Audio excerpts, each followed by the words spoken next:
उभा राहूया एक कोरस गाऊन आपण नंतर वचनामध्ये जाऊया. सगळेजण उभा राहून एक कोरस गाऊया. वचन तेरा है प्रभु, जीवन की ज्योति है. वचन तेरा है गुरु, अनंत जीवन है, अनंत जीवन है. हालेलुया. आपल्यामध्ये पास्टर वैरागर आहेत, ते नगर मंडळीमधून आपल्याला वचनामध्ये अगुवाई करतील.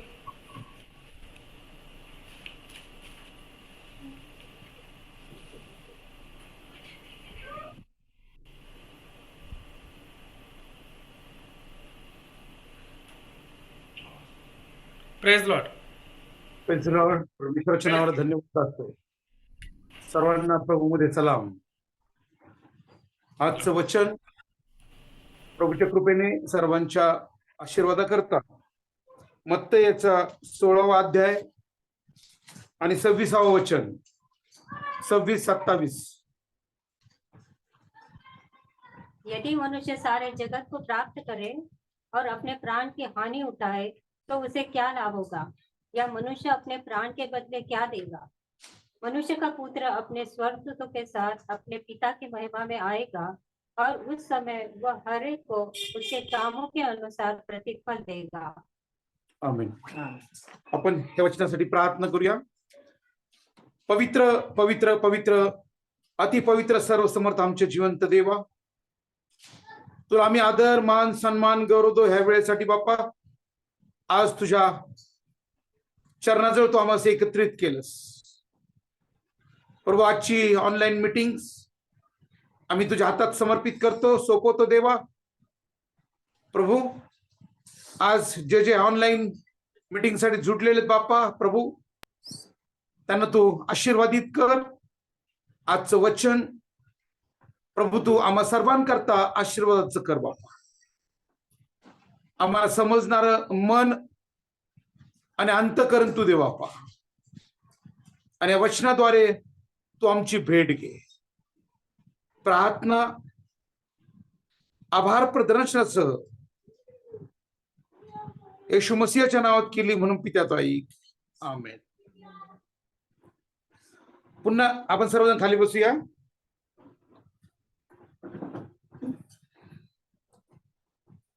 पुन्हा आपण एकदा हे वचन वाचूया. मत्तय 16 आणि 26 आणि 27 मराठीमध्ये वाचतो मी. मनुष्याने सर्व जग मिळविले आणि आपला जीव गमावला तर त्याला काय लाभ? अथवा मनुष्य आपल्या जीवाबद्दल काय मोबदला देणार? मनुष्याचा पुत्र आपल्या पित्याच्या गौरव निशी आपल्या दूतासह येईल, त्यावेळी तो प्रत्येकाला ज्याच्या त्याच्या कृत्याप्रमाणे फळ देईल. या वचनाबद्दल देवापाशी मी आभार मानतो की देवाने आजचे सुंदरसं वचन दिलं आहे. प्रियांनो, आज आपण हे जगिक जीवन जगत असताना हे जग कोणत्या दिशेने वाहवत चाललेलं आहे, समाज कोणत्या दिशेने वाहवत चाललेला आहे, कुटुंब कोणत्या दिशेने चाललेले आहेत, तरुण पिढी, तरुण मुलं, तरुण मुली कोणत्या दिशेने चाललेले आहेत. आज खरोखर शोकांतिका वाटते की आज प्रगती खूप होत चाललेली आहे, आधुनिकीकरण होत चाललेलं आहे, नवीन नवीन यंत्रणा, नवीन नवीन टेक्नॉलॉजी उपलब्ध होत आहे. आणि त्या टेक्नॉलॉजीमुळं, आधुनिकीकरणामुळं मानव हा खूप वेगाने पुढे जात आहे. आणि वेगाने पुढे जात असताना मानव देवाची जी त्या मानवाकरता योजना आहे किंवा देवाची मानवाकरता जे उद्धाराचं कार्य आहे त्याकरता मानवाचं दुर्लक्ष होत आहे. आज अनेक ठिकाणी विश्वासणाऱ्यांच्या कुटुंबात सुद्धा, मंडळीमध्ये सुद्धा आज खरोखर जे सत्य वचन लेकरांकरता, तरुणांकरता, तरुणींकरता, कुटुंबांकरता गेलं पाहिजे, आज त्याकडे दुर्लक्ष केलं जात आहे. मंडळीला, लोकांना काय आवडल त्या विषयाकडे जास्त फोकस केलं जात आहे. परंतु जे सत्य आहे ते सत्य सांगणं खूप गरजेचं आहे. आणि बायबल सांगतं की सत्य तुम्हाला समजेल आणि सत्य तुम्हाला बंधनमुक्त करेल. आज प्रगती भरपूर झालेली, परिस्थिती अनेकांची बदललेली आहे. अनेक जण छोट्या छोट्या घरातून चांगल्या चांगल्या फ्लॅट मध्ये आलेले आहेत, बंगल्यामध्ये आलेले आहेत, लोकांकडे मोटर गाड्या आलेल्या आहेत. खूप चांगल्या प्रकारची प्रगती झालेली आहे. चांगली गोष्ट आहे, प्रगती व्हायलाच पाहिजे, परिस्थिती बदललीच पाहिजे. परंतु जे प्रभूचं वचन आहे त्या वचनाकडे आपण दुर्लक्ष केलं नाही पाहिजे. कारण वचन स्पष्ट सांगतं प्रियांनो की मनुष्याने सर्व जग मिळविले. हालेलुया. आज मानव इतक्या स्पीड मध्ये चाललेला आहे, इतकी हाव मानवामध्ये भरलेली आहे आणि प्रत्येक गोष्ट मिळवण्यासाठी त्याची धडपड चाललेली आहे. प्रत्येक गोष्ट एक लक्झरियस लाईफ, चांगल्यातलं चांगलं माझ्या कुटुंबाकडे पाहिजे, चांगल्यातलं चांगलं माझ्या मुलीकडे पाहिजे, चांगल्यातलं चांगलं माझ्या मुलाकडे पाहिजे, चांगल्यातलं चांगलं आमच्या घरामध्ये पाहिजे. परंतु बायबल सांगतं, देवाचं वचन सांगतं की आपण ह्या जगात काही आणलं नाही आणि ह्या जगातून आपल्याला काही नेता येणार नाही. जर आपल्याला ह्या जगातून काही नेता येत नाही तर ही जी धडपड चालू आहे, ज्या गोष्टीमध्ये आम्ही आमचा जास्तीत जास्त वेळ देत आहोत, त्याचा आम्हाला काय उपयोग होणार आहे? आज याकडे आम्ही लक्ष केंद्रित केलं पाहिजे. आज तासन तास आजची लेकर आपला वेळ कशावर घालत आहेत, आजच्या तरुणी आपला वेळ जास्त कशावर घालत आहेत. आज घरामध्ये कोणाला एकमेकाबरोबर बोलायला सुद्धा वेळ मिळत नाही, तर कुणी एकमेकाबरोबर बसत नाही, एकमेकांवर विचार विनिमय होत नाही, प्रभूच्या वचनावर संवाद होत नाही, प्रभूच्या वचनावर डिस्कशन होत नाही, प्रार्थनेसाठी एकत्रीकरणात वेळ नाही, प्रभूच्या स्तुती आराधनेला वेळ नाही. जर असं जीवन जर आम्ही जगत असतो तर मग आम्हाला आताच सावध झालं पाहिजे. कारण हे सगळ्या गोष्टी जरी आम्ही कमवल्या किंवा मिळवल्या, सगळ्या गोष्टी जरी प्राप्त केल्या आम्ही, परंतु प्रियांनो प्रभूचं वचन स्पष्ट आहे, प्रभूचं वचन सत्य आहे की मनुष्याने सर्व जग मिळवलं पण आपल्या आत्म्याचा नाश करून घेतला तर त्याला काही लाभ नाही. आणि म्हणून बायबल काय सांगतं की सर्व रक्षणीय वस्तूपेक्षा तो आपल्या अंतःकरणाचं रक्षण कर. आज खेद वाटतो, आज प्रत्येक ठिकाणी हे पाहायला मिळतंय. आजची जी युथ जनरेशन आहे, ही युथ जनरेशन एक वेगळ्या डायरेक्शनने चालली, एक वेगळ्या ट्रॅकवरती चाललेली आहे. पण त्याचा शेवट काय, त्याचा अंत काय? परंतु ज्यावेळेस त्या गोष्टीचा शेवट काय हे ज्यावेळेस कळतं त्यावेळेस कुठंतरी माणसाला त्याचं भय वाटायला सुरुवात होतं. आणि म्हणून उपदेशकाने 11व्या अध्यायामध्ये आणि 9व्या वचनामध्ये खूप सुंदर त्या तरुणांसाठी आणि तरुणीसाठी बोध केलेला आहे. उपदेशक 11 आणि 9 वचन.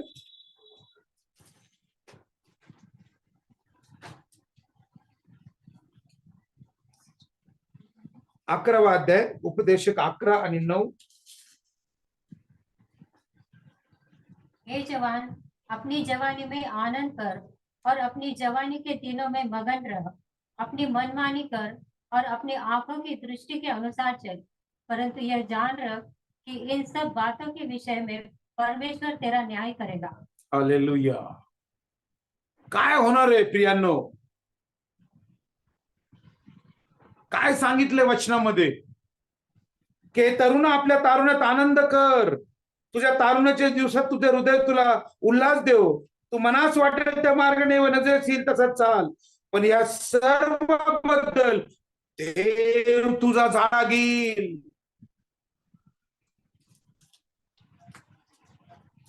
हे तुझ्या लक्षात असू दे. काय ठेवायचंय लक्षात आज? की माझा देव माझा झाडा घेणार आहे, कारण तो झडती घेणारा देव आहे प्रिय. तो कोणाला सोडणार नाही, तो झडती घेणारा देव आहे. आणि म्हणून अगोदरच्या वचनामध्ये खूप चांगल्या प्रकारे सांगितलेलं आहे 27व्या वचनात की मनुष्याचा पुत्र आपल्या पित्याच्या गौरवनिशी आपल्या दूतास येईल, त्यावेळी तो प्रत्येकाला ज्याच्या त्याच्या कृत्याप्रमाणे फळ देईल. आज आमचं जीवन जगण्याचा उद्देश काय आहे? ख्रिस्ती कुटुंबाचं जीवन जगण्याचं उद्दिष्ट काय आहे? आमची दृष्टी कशावर आहे? कोणत्या प्रतिफळावर आम्ही दृष्टी केंद्रित केली पाहिजे? कारण एक ना एक दिवस तर आपल्याला हे जग सोडायचं आहे. कारण मोशे 90व्या स्तोत्रामध्ये खूप सुंदररित्या म्हणतो की मनुष्याचं आयुष्य 70 वर्ष, शक्य असली तर फार तर 80 वर्ष, पण त्याचा डामडोल हा कष्टमय आणि दुःखदायक असतो. योब आपल्या 14व्या अध्यायामध्ये खूप सुंदररित्या म्हणतो की मानवाच्या आयुष्याची मर्यादा ही ठरलेली आहे, त्याच्या महिन्याची संख्या ही परमेश्वराच्या स्वाधीन आहे आणि त्याला ती मर्यादा ओलांडता येत नाही. जर या सगळ्या गोष्टी आपल्याला स्पष्ट सांगण्यात आलेल्या आहेत वचनामध्ये, तर आपण सतर्क होणं, सावध होणं आणि प्रभूच्या भयात राहणं खूप गरजेचं आहे. प्रभूच्या सानिध्यात राहणं खूप गरजेचं आहे. स्तोत्र 1 आणि 2 वचन.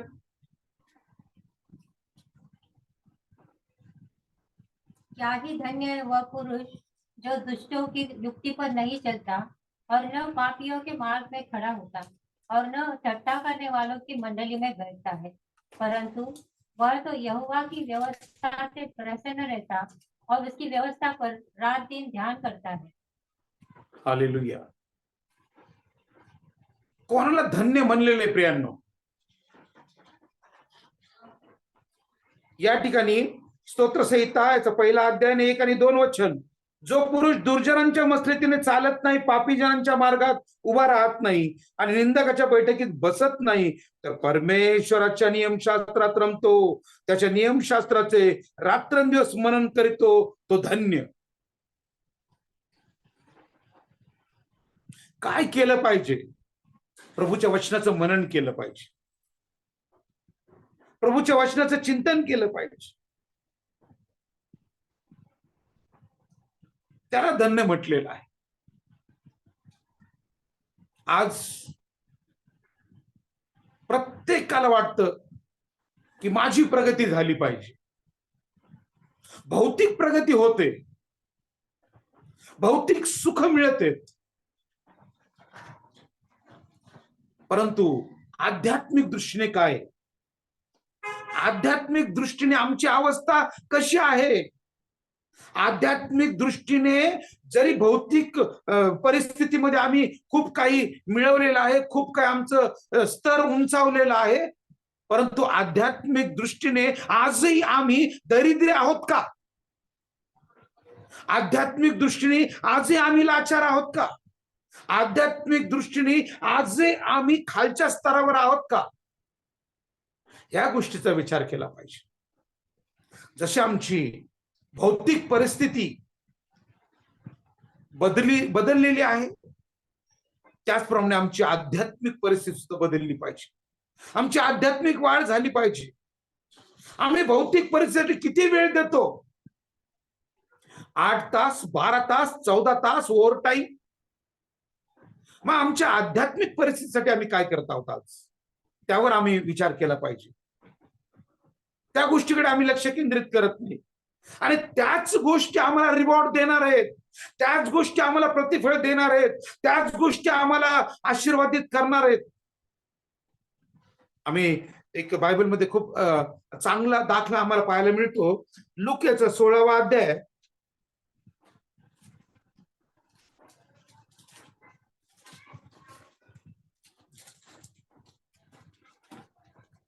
लूक 16, 19 ते 25.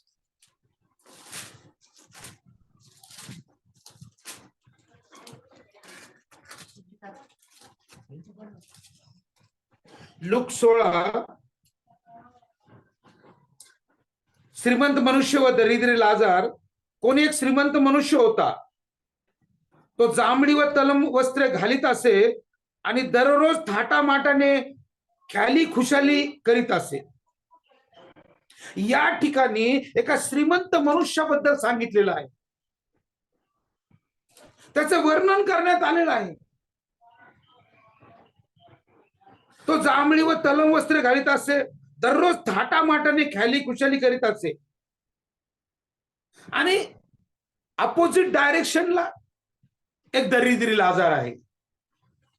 आणि त्यामध्ये काय सांगितले की त्याच्या दरवाजाजवळ फोडाने भरलेला लाजार नावाचा एक दरिद्री माणूस टाकण्यात आला होता.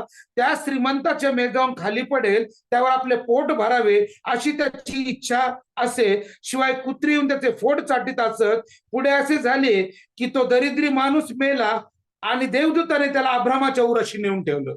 हालेलुया. या ठिकाणी 2 प्रकारचे कॅरेक्टर आपल्याला पाहायला मिळते. एक श्रीमंत मनुष्य आहे, सारं मिळवलं त्याने, खूप धडपड केली असेल ते धन दौलत मिळवण्यासाठी, तो ऐशो आराम मिळवण्यासाठी, ते थाटामाटात जीवन जगण्यासाठी. परंतु कदाचित तो आध्यात्मिक जीवनामध्ये गुन्हा पडला असेल. कदाचित त्याचा आध्यात्मिक जीवनाचा स्तर त्या लेवलला नसेल. आणि दुसरं कॅरेक्टर आहे ते भिकारी लाजारच आहे, दरिद्री लाजारच आहे. आणि या ठिकाणी आपल्याला पाहायला मिळतं की तो दरिद्री लाजार त्याच्या दारामध्ये आणून टाकण्यात आला होता. आणि फोड, त्याच्या शरीरावरचे फोड जे होते ते कुत्री चाटायचे.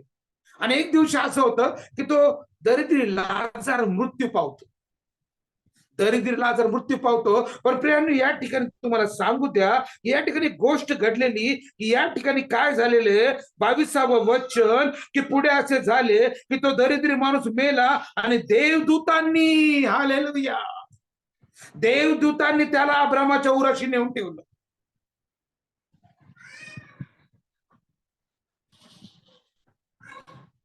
पहा, देवाला आपली किती काळजी आहे. प्रभू आपल्या लोकांची कशी काळजी घेतो, देव आपल्या लेकरांची कशी काळजी घेतो. ज्यावेळेस दरिद्री लाजार मेला, तो धनवान नव्हता, तो श्रीमंत नव्हता, त्याने धडपड केली नाही श्रीमंत होण्यासाठी किंवा सगळं काही मिळवण्यासाठी. परंतु प्रियांनो, ज्यावेळेस दरिद्री लाजार मेला, देवाला, देवदूताला खाली पाठवावं लागलं त्याचा आत्मा घेण्यासाठी. आणि या ठिकाणी स्पष्ट सांगितलेलं आहे, काय सांगितलेलं आहे की दरिद्री माणूस होता, देवदूताने त्याला अब्रामाच्या उराशी नेऊन ठेवले. श्रीमंत मेला व त्याची उत्तर क्रिया करण्यात आली. मी कालच घरामध्ये डिस्कस करत होतो. मी म्हणलं मरण असं होतं लाजारासारखं. हालेलुया. मरण असं होतं लाजारासारखं. का? कारण ज्यावेळेस लाजार मेला, देवाने त्याची देवदूत खाली पाठवली त्याचा आत्मा घेऊन जाण्यासाठी. मी आज एका प्रेतक्रियेला गेलो आणि प्रेतक्रियेला गेला असताना त्या ठिकाणी जो व्यक्ती विसावा पावला होता, त्यांच्या समोर आम्ही लहानचे मोठे झालो. बरेच लोक कॉमेंट्स करत होते त्यांच्याबद्दल. ते असे होते, ते तसे होते, ते असे वागत होते, अशा अनेक प्रकारचे कॉमेंट्स मी शांतपणे ऐकत होतो. कोणी चांगलं म्हणत होतं, त्यांचा स्वभाव चांगला होता, ते प्रेमाने बोलायचे, ते प्रत्येकाशी गोडी गुलाबीत शिष्टाचाराने बोलत असत. हे सगळं ऐकल्यावर म्हणजे खरंच चांगला माणूस होता. आणि जेव्हा अशा प्रकारचे कॉमेंट्स ऐकायला मिळतात तर त्यावेळेस थोडस स्तब्ध व्हावं लागतं की आता हा व्यक्ती गेलेला आहे. आता हा व्यक्ती गेलेला आहे. गेलेल्या व्यक्तीवर कॉमेंट करणं किंवा गेलेल्या व्यक्तीबद्दल बोलणं, त्यापेक्षा तो व्यक्ती जेव्हा जिवंत असतो ना त्यावेळेस त्याला चांगल्या आणि वाईट गोष्टी त्याच्या निदर्शनास आणून देणं गरजेचं असतं. त्याचे दोष दाखवणं गरजेचं असतं. कदाचित जिवंत असताना जर कुणी दोष दाखवले तर व्यक्ती जरा विचार करून आपल्या जीवन जगण्याच्या पद्धतीमध्ये बदल करू शकतो. म्हणून इर्म्याला परमेश्वराने सांगितलं की तू काय कर, जे मी तुला सांगतोय ते या लोकांना बजावून सांग. तू यांना घाबरू नको, तू यांना भिवू नको, यांचे दोष यांना तू दाखव. आज काळाची गरज आहे प्रिय, आज काळाची गरज आहे. आज कोणतं कुटुंब, कोणतं लेकरू, मंडळीतलं कोणते सभासद जर वेगळ्या ट्रॅकवर असतील तर त्यांना वचनाद्वारे त्यांचं मार्गदर्शन करणं, वचनातून त्यांच्याशी बोलणं, कारण वचन कार्य करतं. कदाचित वचन त्यांच्याशी बोलल, कारण एकदा ह्या जगाचा जर निरोप घेतला तर त्यानंतर काही उपयोग होणार नाही. आणि म्हणून हे जे वचन जे आज या ठिकाणी येताना मी आणलं की मनुष्याने सर्व जग मिळवले आणि आपला जीव गमावला त्याला काय लाभ. आपण पाठीमागं फ्लॅट सोडून जातो, आपण पाठीमागं बंगले सोडून जातो, आपण पाठीमागं अनेक वेगवेगळ्या प्रकारची प्रॉपर्टी सोडून जातो, कारण त्यातलं आपल्याला काही घेऊन जाता येत नाही. जर आपल्याला ह्या गोष्टी जर घेऊन जाता येत नाही तर मग त्या गोष्टी करता अहोरात्र श्रम करणं किंवा अहोरात्र धडपड करणं हे कदाचित यामध्ये विसंगतपणा वाटतो. कारण आपण विश्वासणारे लोक, प्रभूचा स्वीकार करणारे लोक, मग प्रभूचं वचन का नाही आपण ग्रहण करत, प्रभूचं वचन का नाही स्वीकार. जर ह्या गोष्टीवर आपण जास्त वेळ देतो, ह्या गोष्टीवर आपले लेकर जास्त वेळ देतात, ह्या गोष्टीवर मंडळीतले लोक जास्त वेळ देतात, कुटुंबातले लोक जास्त वेळ देतात, त्याचबरोबर त्यांनी आध्यात्मिक गोष्टीवर सुद्धा वेळ दिला पाहिजे. कारण त्या आध्यात्मिक गोष्टीवर जर वेळ दिला तर त्यांचं दोष त्यांना कळतील, त्यांचे पाप त्यांना कळतील, ते पश्चाताप करतील, ते पापापासून परावृत्त होतील, ते देवाकडे वळतील, ते खऱ्या अंतःकरणाने प्रभूकडे वळतील आणि खरोखर ते प्रभूचे लोक होतील. जोपर्यंत ह्या गोष्टी त्यांना कळत नाही तोपर्यंत त्यांच्यात बदल होणार नाही. जर बदल व्हायचा असेल, जर त्यांचं तारण व्हायचं असेल तर त्यांना पश्चाताप झाला पाहिजे, ते पापापासून परावृत्त झाले पाहिजे, त्यांना त्यांचं पाप दिसलं पाहिजे. जर व्यसनात असतील तर त्या व्यसनामुळे काय त्यांना हानी होणार आहे, जर व्यभिचारात असतील त्या व्यभिचारामुळे काय त्यांना त्या कृत्याचं फळ मिळणार आहे हे त्यांना जोपर्यंत समजणार नाही तोपर्यंत त्यांना त्या गोष्टीची जाण होणार नाही. म्हणून आज प्रत्येक मंडळीमध्ये, प्रत्येक चर्चमध्ये आज प्रभूचं वचन आणि व्यक्ती जे कृत्य करत आहे त्या कृत्याचं त्याला मिळणारं फळ हे त्याला बजावून सांगणं आपलं काम. जोपर्यंत आपण त्यांना बजावून सांगत नाही तोपर्यंत त्यांच्यात परिवर्तन होणार नाही, तोपर्यंत त्यांच्यामध्ये बदल होणार नाही, कुटुंब सुधारले जाणार नाही. आणि म्हणून प्रियांनो, प्रभूचे दास या नात्याने मंडळीला, कुटुंबांना, तरुण तरुणींना बजावून सांगण्याकरता प्रभूने दास उभा केलेले, प्रभूने विश्वासणारे उभा केलेले, प्रभूंनी अनेकांना असं ज्ञान दिलेले. त्या ज्ञानाचा उपयोग आपण लोकांच्या बदलण्याकरता, त्यांना पापापासून परावृत्त होण्याकरता, त्यांना त्या घाणीतून बाहेर काढण्याकरता आपण तो केला पाहिजे.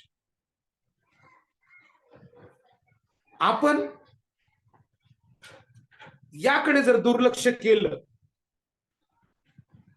तर प्रभू आपल्याला विचारेल, देवबाप आपल्याला विचारेल की मी तुझ्यावर ही जबाबदारी दिली होती, मी तुला ही कामगिरी सोपवली होती, हे कामगिरीचं तू काय केलंस? आज काळाची गरज आहे की आज प्रभूचं वचन जे सत्य आहे ते वचन आपण विदित करणं खूप गरजेचं आहे. कारण ज्यावेळेस प्रभू येईल त्यावेळेस तो न्याय करायला येणार आहे, त्यावेळेस तो न्याय करायला येणार आहे. प्रियांनो, त्यावेळेस पुस्तके उघडले जाणार आहे, कुणी वाचणार नाही, कुणी वाचणार नाही. त्या न्यायापासून प्रत्येकाला त्या प्रोसेस मधून जावं लागणार आहे. आणि ज्यावेळेस आपल्याला सामोरं जाण्याची वेळ येईल तर त्या अगोदर आपली तयारी झाली पाहिजे. जसा एका विद्यार्थी परीक्षेची तयारी करतो आणि पेपरला सामोरे जातो, तसं आपल्याला येणाऱ्या दिवसामध्ये प्रभूचं आगमन लवकर होणार आहे. तो लवकर येणार आहे, तो आता विलंब लावणार नाही. आता आपलं तयारी केली पाहिजे, आपण जागृत राहिलं पाहिजे. बस झाला आता निद्रिस्तपणा, बस झाला आता दुर्लक्षपणा, बस झाला आता आम्ही अजून थोड्या दिवसानंतर बदलणार, थोड्या दिवसानंतर आम्ही आमच्यात परिवर्तन घडून आणणार, थोड्या दिवसानंतर आम्ही आमच्या पापापासून मागे फिरणार. परंतु तसं नाही. आपल्याला माहित नाही आपलं जीवन किती आहे, आपलं आयुष्य किती आहे. आज लोक वयोवृद्ध होऊन शेवटच्या टप्प्यात आहेत, परंतु तरी त्यांनी पश्चाताप केलेला नाही, तरी ते पापापासून परावृत्त झालेले नाही, त्यांच्या स्वभावामध्ये बदल झालेला नाही, ते बदललेले नाहीत. जरी दाखवतात की यस आम्ही प्रभूचे आहोत, परंतु नाही. प्रियांनो, मत्ते 7:21 प्रमाणे प्रभूचं वचन सांगतं की प्रभूची म्हणणाऱ्यांचा सर्वांचा स्वर्गाच्या राज्यामध्ये प्रवेश होणार नाही. जरी आम्ही प्रभू प्रभू म्हणतो, प्रभूजी म्हणतो, प्रभू म्हणतो मी जे सांगतो ते तू काय करत नाहीस, मी जे सांगतो ते तू काय ऐकत नाहीस. आज प्रभूची इच्छा आहे की प्रभू आज आपल्याशी वचनाद्वारे बोलते. आज अनेक देवाचे दास तळमळीने वचन सांगतात, कुटुंबात जाऊन सांगतात, मंडळीत सांगतात, चर्चमध्ये सांगतात. पण आज काय चाललंय?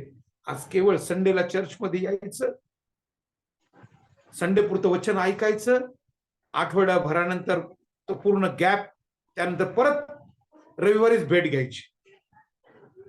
परंतु नाही, अशाने बदल होणार नाही, अशाने परिवर्तन होणार नाही, अशाने तारण होणार नाही. जोपर्यंत आम्ही ते वचन ग्रहण करत नाहीत, जोपर्यंत आम्ही ते वचन स्वीकारत नाहीत, आणि जोपर्यंत त्या वचनाप्रमाणे आम्ही कृती करत नाहीत, कृती महत्वाची. म्हणून आपण केवळ वचन ऐकणारे असे लोक न राहता त्या वचनाप्रमाणे कृती करणारे झालो पाहिजे. मी 20 वर्ष आर्मीमध्ये ड्युटी केली. मिलिटरीमध्ये असताना भारताच्या अनेक कानेकोपऱ्यामध्ये गेलो. नको त्या सवयी होत्या, नको ते व्यसन होतं, परंतु 2009 साली ज्यावेळेस प्रभूने माझी भेट घेतली, प्रभूचं वचन ज्यावेळेस माझ्याकडे आलं, प्रभूने ज्यावेळेस मला नवा जन्म दिला, नवीन जन्म दिला, त्यावेळेस मी बोललं नाही, आता बदल झाला पाहिजे, आता बदल झाला पाहिजे. बस झाला आता हे घाणेरडे जीवन जगलेलं, हे व्यर्थ निरर्थक जीवन आहे, हे नको आता हे जीवन आहे, असं जीवन जगणं योग्य नाही. आता जगायचं तर प्रभूने जे आयुष्य दिले ते प्रभूच्या शास्त्राच्या मध्ये रममान होऊन, बायबलचं अध्ययन करून, कापद भीत प्रभूच्या चरणाजवळून जीवन जगायचं. आणि तो दिवस आणि आजचा दिवस प्रभूला मी धन्यवाद देतो, मनापासून आभार मानतो की प्रभूने 2009 साली जो हात धरला तो प्रभूने आजपर्यंत माझा सोडला नाही. प्रभूने सेंट्रल गव्हर्नमेंटला असताना ज्या मला सगळं काय जे काही मला मिळालं होतं त्यापेक्षा प्रभूने त्याच्या दुप्पटने तिप्पट मला दिलं. पण हे कधी घडतं प्रियांनो, ज्यावेळेस आम्ही खऱ्या अंतःकरणाने प्रभूकडे, त्यावेळेस पण होतं माझ्याकडे, परंतु आज जे आहे ना ते मला समाधान आहे. हालेलुया. आज जे आहे ना ते मला आनंद आहे. हालेलुया. आज जे मला ना मी सुखी आहे. कारण का? प्रभूचा अनुग्रह, देवाची कृपा, देवाचा आशीर्वाद, त्याची शांती माझ्या जीवनात आहे. त्यावेळेस सगळं होतं पण शांती नव्हती, कारण माझी धडपड ही वेगळ्या अँगलने चालू होती, ही धडपड वेगळ्या ट्रॅकने चालली होती, ही धडपड काहीतरी भौतिक सुख मिळवण्यासाठी चालली होती, ही धडपड एक जगिक गोष्टी मिळवण्यासाठी चालली होती. परंतु खरोखर प्रभूचं वचन सत्य आहे. अगोदर तुम्ही स्वर्गाचं राज्य मिळवण्यासाठी धडपड करा. हालेलुया. त्यानंतर जे काय तुम्हाला बाकीचं आहे ना मी असं देऊन टाकेन. आणि प्रभूला धन्यवाद देतो की खरोखर देवबापांनी पाहिलं, कारण तो चाचपतो, तो तपासतो, तो पाहतो आणि नंतर तो देतो. हालेलुया. कारण यशाच्या ग्रंथामध्ये खूप सुंदर आहे वचन प्रियानो, की उद्धार करवत नाही. हालेलुया. इतका परमेश्वराचा हात तोकडा झाला नाही, ऐकू येत नाही, इतका त्याचा कान मंद झाला नाही. पण तुम्ही आणि परमेश्वर याच्यामध्ये तुमचं पाप आड भिंतीप्रमाणे, म्हणून तो तुमचं ऐकत नाही. आज हे जगिक गोष्टीच्या मागे लागून लागून लागून लागून आम्ही कधी आणि किती देवापासून लांब झालो ते आम्हाला समजत नाही प्रियांनो. कारण तो दुष्ट हे समजू देत नाही, तो दुष्ट समजू देत नाही. आज बायबल हातात घेतलं तर झोप लागतात, आज स्तुती आराधनेमध्ये आळस येतो. हे का घडत आहे? कारण जे आमचं आत्मसमर्पण आहे, जे आमचं डेडिकेशन आहे, जे पाहिजे ते आम्ही प्रभूला समर्पित नाही जीवन जगत. आज जर आम्ही आमच्या जीवनाचं अनालिसिस केलं, आम्ही आमच्या जीवनाबद्दल विचार केला, आम्ही खऱ्या अर्थाने प्रभूकडे आलोत का? खऱ्या अर्थाने प्रभूचा स्वीकार केलाय का? खऱ्या अर्थाने प्रभूकडे वळालेलो आहोत का? आम्ही चर्चला जातो, प्रभूचं नाव घेतो, परंतु आमच्यामध्ये जो बदल व्हायला पाहिजे, आमच्यामध्ये जे परिवर्तन व्हायला पाहिजे, आमच्यामध्ये जो बदल व्हायला पाहिजे तो बदल आहे का? आणि प्रियांनो, जोपर्यंत हा बदल होत नाही, मी काल एका व्यक्तीला खरोखर म्हणलो की आजकाल लोक चर्चला फक्त यासाठी जातात की त्यांचा ख्रिस्ती विवाह व्हावा. आजकाल लोक चर्चला यासाठी जातात की त्यांना सिमेंटरीमध्ये जागा मिळावी. हालेलुया. सिमेंटरीमध्ये पुरायला जागा मिळाली. ती जर जागा नाही मिळाली हरकत नाही, प्रभूजवळ जागा मिळाली पाहिजे. हालेलुया. प्रभूजवळ जागा मिळाली पाहिजे. आम्ही इथल्या जागेसाठी भांडतो, पाळका बरोबर आम्हाला सिमेंटरीमध्ये जागा मिळत नाही. मागील अनेक वर्षापूर्वी एक पेंटिकॉस्टल मदर बरोबर माझी भेट झाली होती. आणि त्यांच्याबरोबर असंच डिस्कस करत असताना त्या म्हणे, ब्रदर आप हमारे चर्च को क्यों नहीं आते? तर त्यावेळेस मी नुकताच रिटायर होऊन आलो होतो. मी म्हणलो, मदर जी, वो हमारे पास्टर जी नाराज हो जाएंगे, फिर वो हमारे घर के जो शादी ब्याह जो है वो करने के लिए मना करेंगे, और जो अंतिम जो प्रेत क्रिया या जो कुछ होता है वो नहीं करेंगे. त्यावेळेस त्या सिस्टरने, मदरजीने मला सांगितलं, केरलाच्या होता, साऊथच्या, बोले, ब्रदर मैंने बता के रखा है, मैं जब मर जाऊंगी ना तो मुझे दफनाओ मत, मैं जब मर जाऊंगी ना मुझे जलाओ मत, मैं जब मर जाऊंगी तो मुझे सड़े हुए गटार में फेंक दो, मैं जब मर जाऊंगी तो मुझे सड़े हुए गटार में फेंक दो. क्यों? क्योंकि शरीर नाशवंत है,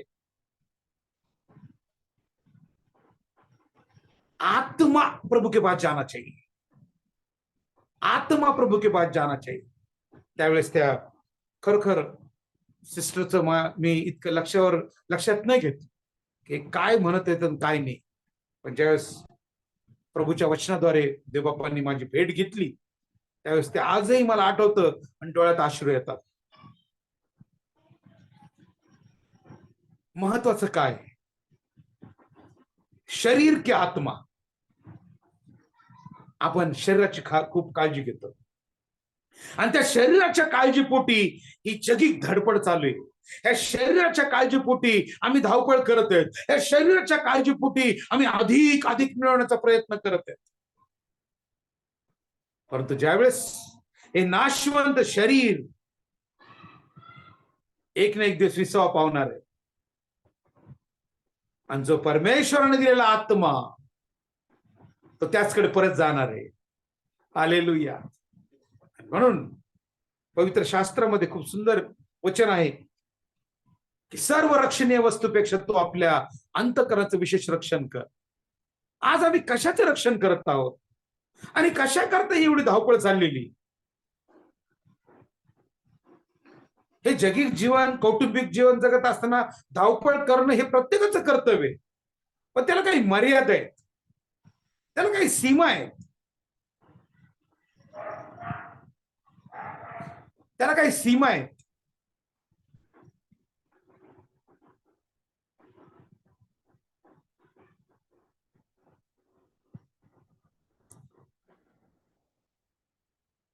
त्या गोष्टी बरोबर आमचं लक्ष आमच्या प्रतिफळावर लागलं पाहिजे. कारण जोपर्यंत आम्ही जिवंत आहोत तोपर्यंतच प्रभूने आम्हाला ही संधी दिलेली आहे. आपलं तारण साधून घ्या, आपलं तारण साधून घ्या, तारण साधून घ्या. जर तारण साधून नाही घेतलं, आमच्या सवयी नाही बदलल्या, आम्ही पापातून बाहेर नाही आलो, आम्ही पश्चाताप जर नाही केला, तर आमची आणि आमच्या बापाची भेट कशी होणार? आणि म्हणून मला ते उधळ्या पुत्राचा दाखला खूप आवडतो. तो शुद्धीवर आला, तो भानावर आला, तो म्हणाला, मी उठून माझ्या बापाच्या घरी जाईल. हालेलुया. मी उठून आपल्या बापाच्या घरी जाईल आणि मी म्हणेन, बाबा मी स्वर्गाविरुद्ध आणि तुमच्या विरुद्ध पाप केले, मला मुलगा म्हणून नका, आता एक नौकर म्हणून स्वीकारा. तो काय बोलत होता हे बाप ऐकत नव्हता. बाप फक्त एक पाहत होता, त्याचा मुलगा मेला होता, तो जिवंत झालाय, त्याचा मुलगा हरवला होता, तो सापडला आहे. आज संधी, आज संधी आहे. आज आम्हाला त्या उधळ्या पुत्रासारखं आपल्या बापाकडे परत यायचंय, आपल्या बापाकडे परत यायचंय. हे नकली जीवन नको, हे माणसाला दाखवण्याचं जीवन नको की मला लोक खूप चांगलं म्हणतील, मी खूप चांगला राहतो, चांगला वागतो, चांगला बोलतो. ते आपलं बाह्य स्वरूप पाहते, पण प्रभू अंतःकरण तोलून पाहतो. प्रभू अंतःकरण तोलून पाहतो. प्रेम, त्या बापाने तो काय बोलत होता तो न पाहता त्याचं अंतःकरण पाहिलं. की हा परत आलाय, परत आलाय. हालेलुया. आज आपला बाप आपली वाट पाहते. आज आपला बाप आपली वाट पाहते की माझं लेकरू परत येईल, माझं लेकरू परत येईल. मी त्याला छातीशी लावील, मी त्याच्या पोटात अंगठी घालील, मी त्याला झगा घालील, त्याच्या पायात जोडे घालील. हालेलुया. आज खरोखर जर आम्हाला आमचं प्रतिफळ पाहिजे असेल, जर आमच्या चांगल्या कृत्याचं आम्हाला फळ मिळावं अशी जर अपेक्षा असेल, तर आम्ही खरोखर खऱ्या अंतःकरणाने प्रभूकडे वळलं पाहिजे. ज्या आपल्या जीवनातल्या उणीवा आहेत, का नीतिमान कोणी नाही, सर्वांनी पाप केलं आहे. कोणी म्हणू शकत नाही की मी पापी नाही. परंतु ज्या वेळेस आपण स्वतःला पापी म्हणून स्वीकारतो, त्यावेळेस प्रभू आपला उद्धार करतो. प्रभू आपला उद्धार करतो. त्या चोराने वधस्तंभावर 2च मिनिटात त्याचं पाप स्वीकारलं आणि कबूल केलं, त्याचा उद्धार झाला. आज अनेक वर्षापासून लोक ख्रिस्ती जीवन जगत आहेत, पण उद्धार नाही. का? कारण आम्ही आमचं पाप लपून ठेवते. आम्ही आमचं पाप लपून ठेवते. जर पाप कबूल केलं आणि सोडून दिलं, तर प्रभू आज आपल्यावर दया करायला तयार. म्हणून प्रियांनो, आजचं जी सुवर्ण संधी परमेश्वराने आपल्याला दिलेली आहे, आज एकांतात बसून गुडघ्यावर येऊन आपण प्रभूजवळ आपलं अंतःकरण मोकळं केलं पाहिजे. नाहीतर शेवटी काय होईल? आम्ही सगळं जग मिळवलं, पण आपल्या आत्म्याचा जर नाश करून घेतला, तर आपल्याला काही उपयोग होणार नाही. हे जगिक जीवन जगत असताना त्याच्यानंतरच एक जीवन आहे जे प्रभूने आमच्यासाठी ठेवलेले, जे सार्वकालिक जीवन. आणि जर सार्वकालिक जीवन जर आपल्याला पाहिजे असेल, तर आजच खऱ्या मनाने, खऱ्या हृदयाने, खऱ्या अंतःकरणाने आपण प्रभूच्या चरणात आलं पाहिजे. आजही जर फसवेगिरीने आपण जीवन जगत असतो, स्वतःला फसवत असतो, पालकाला फसवत असतो, कुटुंबाला फसवत असतो, मंडळीला फसवत असतो, पण आपण प्रभूला फसवू शकत नाही. आपण प्रभूला फसवू शकत नाही. म्हणून बायबल सांगतं की मनुष्य देवाला ठकविल काय? हालेलुया. नाही प्रियांनो, आपण आपल्या निर्माणकर्त्याला ठकवू शकत नाही. म्हणून आजचं जे वचन आहे की मनुष्याने सारं जग मिळवलं आणि आपल्या आत्म्याचा नाश करून घेतला, तर त्याला काय लाभ? आज विचार केला पाहिजे, मला कशामध्ये लाभ आहे? त्या गोष्टी लाभाच्या आज स्वीकारा, त्याकडे लक्ष केंद्रित करा, त्यासाठी झटा, त्यासाठी वेळ द्या. आणि मग पहा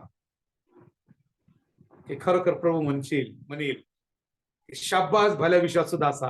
हालेलुया. आज आपल्याला प्रभू म्हणायला पाहिजे की शाब्बास भल्या विश्वासू दासी, शाब्बास भल्या विश्वासू दासा. पण कधी होईल? की ज्यावेळेस आपण त्या पात्रतेचं आपल्याला तयार करू, आपल्यातल्या नको त्या वाईट गोष्टी आपण त्यागू आणि प्रभूला आवडणाऱ्या गोष्टी आपण करू. म्हणून हे जगिक जीवन जगत असताना ज्या आपल्या धावपळी चालू आहेत, प्रगती खूप झाली मानवाची, पण त्याचबरोबर मानवाची आध्यात्मिक अधोगती पण खूप होत चाललेली. आपण त्यावर सुद्धा फोकस केलं पाहिजे की माझी प्रगती खूप चांगली झाली, मी झोपडीतून घरात आलो, घरातून फ्लॅट मधून बंगल्यात आलोय, आज 10,000, 20,000, 20,000, 40,000 1 लाखावर आलोय, आज शर्ट पायजामून सफारीवर आलोय, कोट पॅन्टवर आलोय. पण या सगळ्या गोष्टी भौतिक झाल्या. आध्यात्मिक काय? जर आध्यात्मिक आमची प्रगती झाली, तर खरोखर आम्ही आशीर्वादित लोक असे गणल्या जाऊ, आम्ही आशीर्वादित लोक असे ठरल्या जाऊ. आणि ज्यावेळेस प्रभू येईल, त्यावेळेस खरोखर तो प्रभू सुद्धा आपल्याला हेच म्हणन की अहो माझ्या पित्याच्या आशीर्वादित लोक हो, तुम्ही या आणि जे वतन तुम्हासाठी करून ठेवलेले ते वतन तुम्ही स्वीकारा. आज जर खरोखर ज्यावेळेस तो न्याय करायला येईल आणि आपल्या सिंहासनावर बसल, तर आपली बाजू उजवी राहील की डावी राहील, आज विचार करणं आपलं आज काळाची गरज आहे प्रेम. कारण उजवीकडे तो आपल्या मेंढरांना घेणार आहे आणि डावीकडे शेरडं राहणार आहे. आज एकच प्रार्थना करायची की प्रभू, ज्यावेळेस तू तुझ्या वैभवाने येशील त्यावेळेस मला तुझ्या उजवीकडे ठेव. त्या मेंढरांमध्ये माझी गिनती असू दे. हालेलुया.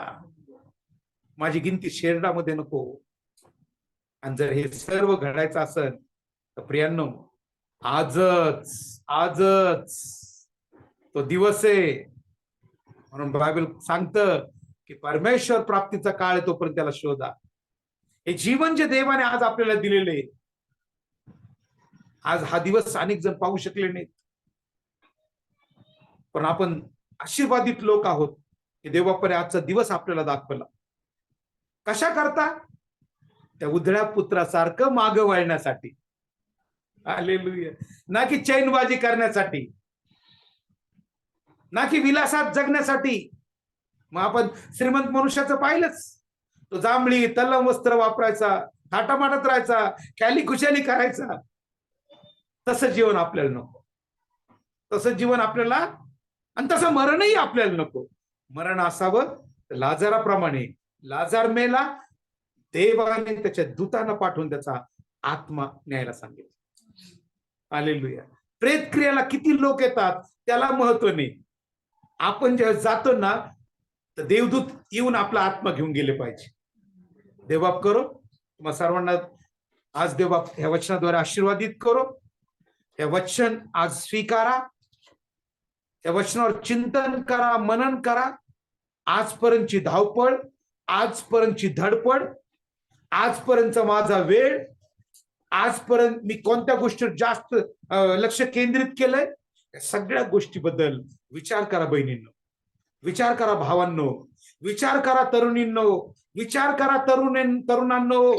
कारण उपदेशक याच्यामध्ये 11 आणि 9 वचनामध्ये तो खूप सुंदर म्हणतो, हे तरुणा, हे तरुणी, तुला जसं वागायचं तसं वाग.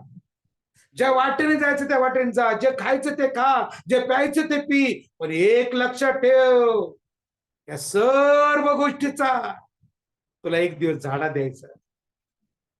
कारण झाडा येणार आहे. आणि ज्यावेळेस तो येईल त्यावेळेस तो झाडा घेईल. त्यावेळेस तो काय घेईल? झाडा घेईल. आज आम्ही तयार आहोत का? आज जर प्रभूचा येण्याचा दिवस असला तर तो दिवस ठाऊक आहे का?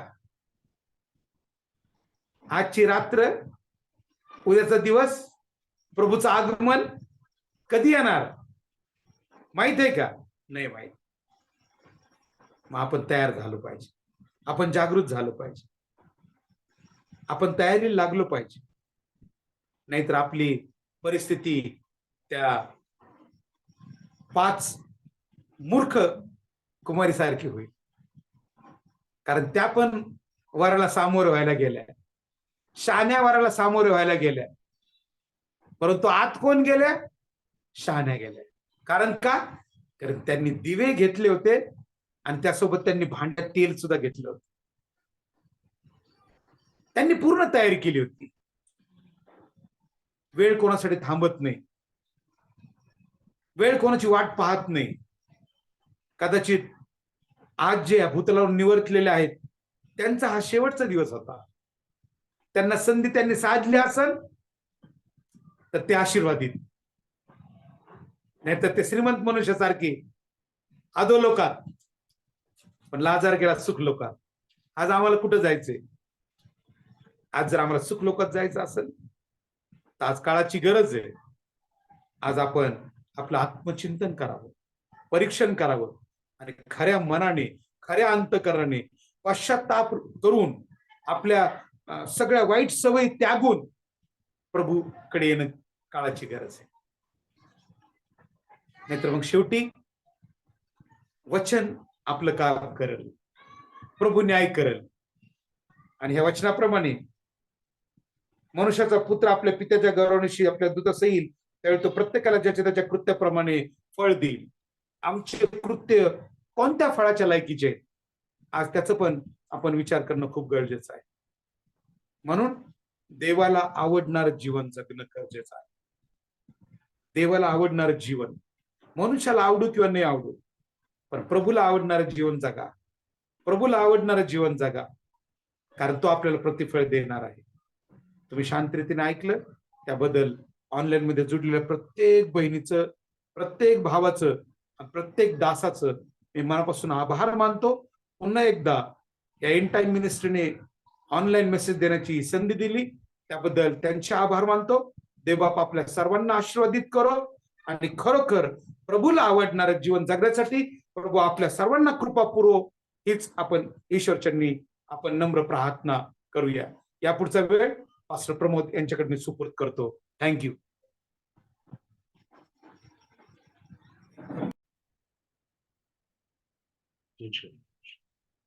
हालेलुया.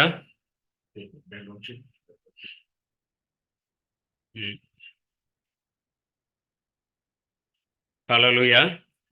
सभी लोग जो है आज अच्छा एक प्रवचन सुना है आप लोग ने, क्योंकि बहुत टाइमों से जो है पास्टर जो है जोसेफ आयराकर के लिए अपन जो है अपना बीच में प्रभु का वचन के बारे में, प्रभु के बारे में बात करने के लिए अपन निमंत्रण किया था. फिर भी बहुत समय के बाद वो जो है आज अपना बीच में जो है अच्छा एक प्रभु का प्रिय एक सुंदर का एक वचन जो है आप लोग के बीच में उन्होंने प्रवचन किया है.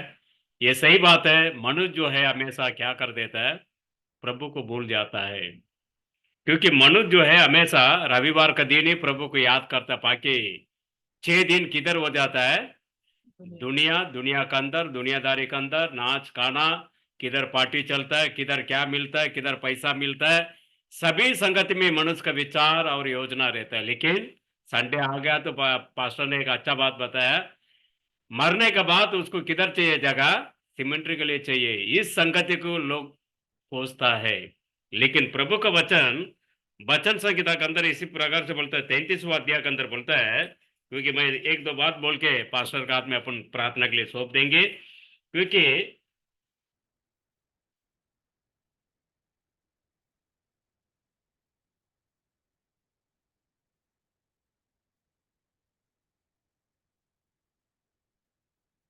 तैतीसवां अध्याय में 5वां वचन बोलता है,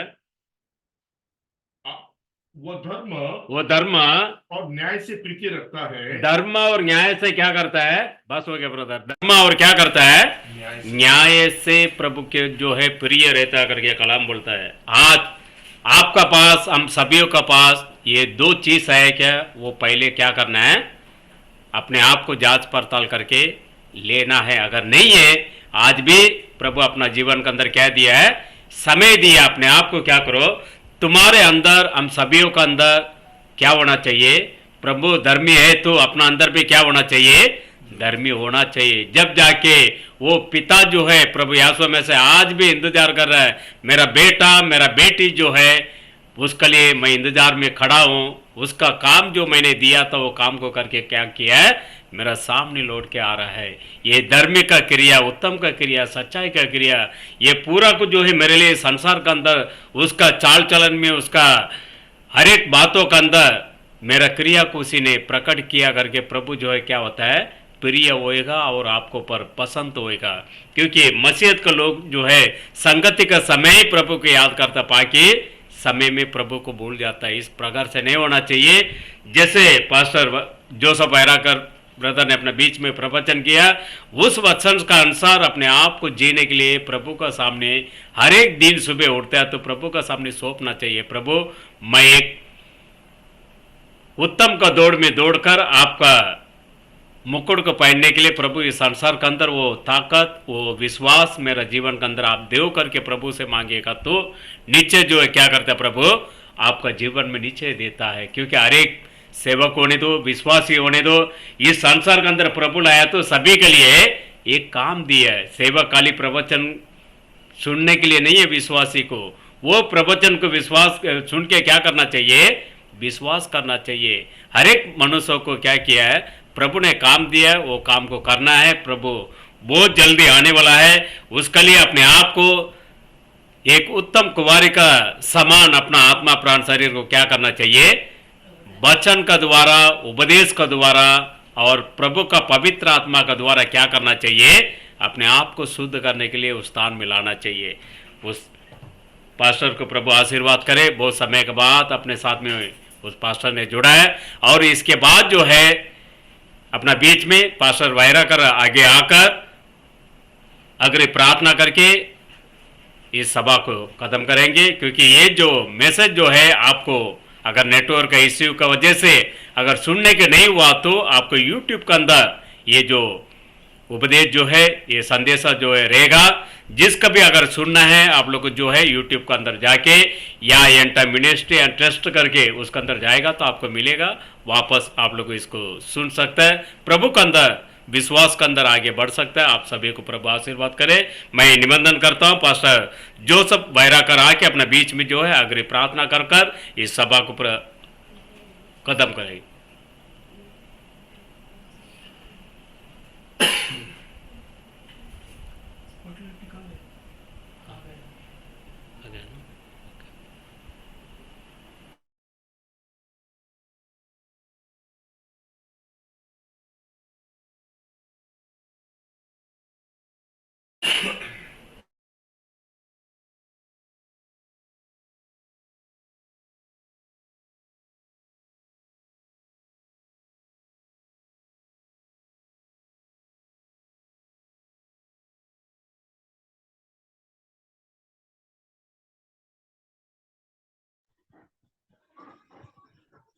प्रार्थना करूया. पवित्र पवित्र पवित्र अति पवित्र सर्व समर्थ आमचे जिवंत देवा, बापा तुला धन्यवाद देतो, तुझे मनापासून आभार मानतो बापा. जन्मदिवसापासून आजपर्यंत आमची काळजी घेतली, रक्षण केलं, पालन पोषण केलं बापा, त्याबद्दल तुला धन्यवाद देतो बापा. प्रभू आज एंड टाइम मिनिस्ट्रीद्वारे बापा जे ऑनलाईन प्रेयर आयोजित केली बापा, सर्व जुडलेल्या बहीण भावांसाठी, दासांसाठी बापा मी प्रार्थना करतो, प्रत्येकाला तू ब्लेस कर बापा. आजच्या ऑनलाईन प्रार्थना तू आशीर्वादित केली बापा. आजचं वचन बापा तू आशीर्वादित केलं बापा. मला बोलण्यासाठी सहाय्य केलं, तुझी कृपा पुरली बापा, त्याबद्दलही तुला धन्यवाद देतो बापा. ज्यांनी ज्यांनी ऐकले बापा, आज त्यांच्या अंतकरणाची भेट घे बापा. आज त्यांच्याशी बोल बापा आणि त्यांच्यामध्ये बदल घडून आण बापा. त्यासाठी तुझी कृपा पुर बापा. मी तुला नम्र प्रार्थना करतो. आता पण आम्हा सर्वांना सांभाळस. यापुढे प्रभू तू आम्हाला सांभाळ. तुझ्या पवित्र चरणाजवळ आम्हाला वारंवार एकत्रित आण बापा. आमचं जीवन तुला आवडणारं असू दे बापा. प्रभू ह्या मिनिस्ट्रीला तू आशीर्वादित कर बापा. यांचे सर्व मनोरथ संकल्प बेत तू सिद्धीस ने बापा. या मिनिस्ट्रीशी जुडलेल्या प्रत्येक कुटुंबाला तू आशीर्वादित कर बापा. जे आजारी असतील त्यांना बरं कर, आरोग्य दे बापा. प्रभू जे दुःखात असतील त्यांचं सांत्वन कर. ज्यांच्या कुटुंबामध्ये वादविवाद असतील बापा, त्यांच्या कुटुंबात शांतता स्थापित होऊ दे बापा. शांतता स्थापित होऊ दे बापा.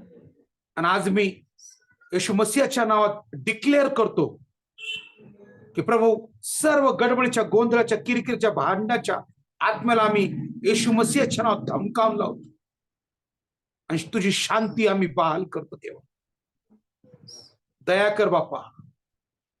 आम्ही सर्व तुझे मेंढर आहोत बापा. प्रभू आमचं तू राखण कर, आमचं पालन पोषण कर बापा. Hallelujah, hallelujah, hallelujah, hallelujah. पुन्हा एकदा बापा जे संकल्प आहेत बापा मंदिर बांधण्यासाठी प्रभू, त्यासाठी बापा तू सहाय्यक पाठव बापा. मदतीचे हात उभा कर बापा आणि तुझं काम वाढू दे बापा. अनेक ठिकाणी बापा स्वर्गाच्या राज्यासाठी दार उघडले जाऊ दे बापा. बहिणी तरुणींना तू तयार कर बापा. प्रत्येकाचं अंतकरण, ती भूमी योग्य लागवडीसाठी तू तयार कर बापा. की त्याचा उपज तुला आवडणार असू दे प्रभू. संगीता सिस्टर, सुचिता सिस्टर बाप्पा, या ठिकाणी आलेले पटेकर फॅमिली बाप्पा, आम्हा सर्वांना तू एकत्रित केलंस, त्याबद्दल तुला धन्यवाद धन्यवाद धन्यवाद देतो बाप्पा. आता पण या मिनिस्ट्रीचा सांभाळ केलास, यापुढे तू सांभाळ कर, प्रतिपाळ कर बाप्पा. लागणाऱ्या सर्व गरजा तुझ्या स्वर्गीय भांडातून पुरव. तुझ्या सर्व चांगुलपणाबद्दल बाप्पा उपकार स्तुतीसहित प्रार्थना ही येशू मसीहाच्या नावात केली बनतो आहे. आमेन आमेन आमेन. प्रभूची प्रार्थना म्हणून हे आमच्या स्वर्गातील बाप्पा, तुझे नाव पवित्र मानले जाओ, तुझे राज्य येईल, जसे स्वर्गात तसे पृथ्वीवर. तुझ्या इच्छेप्रमाणे आमची रोजची भाकर आज आम्हाला दे, आणि जसे आम्ही आपल्या ऋणासून सोडलाय तसेच तो आमच्या ऋण आम्हास सोड, आणि आम्हास परिषदात नकोस तर आम्हास वाईटापासून सोडेल. कारण की राज्य, सामर्थ्य आणि गौरव ही सर्व काळ तुझीच आहे. आमेन. प्रभूची शांती आम्हा सर्वांच्या जीवनात राज्य करो. Amen amen amen. Thank you Jesus. सर्वांना प्रेज द लॉर्ड. हालेलुया.